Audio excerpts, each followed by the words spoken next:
Ba'zilar avval ham aytdim, turklar ham buni qo'yishibdi o'zlarining saytlariga. Ko'p odamlar o'ylaydiki, turklar faqat shu Turkiyadagi turklar deb o'ylaydi. Yo'q. Turkiyadagi turklar bizdan, o'sha Xorazmdan ketgan Sulaymon shohning avlodlari.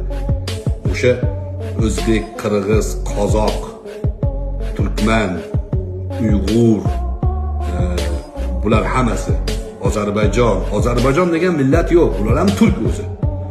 Turkiy xalqlar 450 milliondan oshiq yer yuzida. 450 milliondan oshiq xalq bor Turkiyada. Tatarlar ham Turkiya kiradi. Hatto Putin nima dedi? Ruslarni ham yaxshilab tagini surishtirsang, turklarga bor taqaladi, ya'ni tatarlarga bor taqaladi. Chunki rus millati o'zi rus degani kemachi degani. Kemachi degan lug'atdan olingan rusiy degan gap. Chunki ularga hujum qilganlar, kemada hujum qilganda rusiylar kelyapti degan ma'nodan bular ruslar ma'nosini olgan. Bu ham bitta qarash tarixdagi jarayonlarda.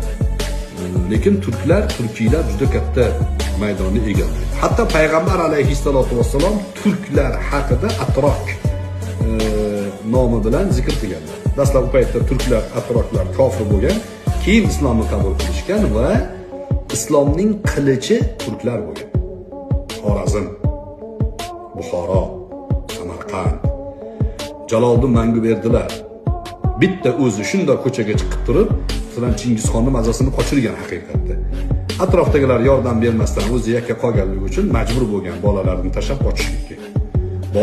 Borgan joyda yana lashkar to'plab hamma musulmonlarni birlashtirishga harakat qilgan, birlashmagan. Turk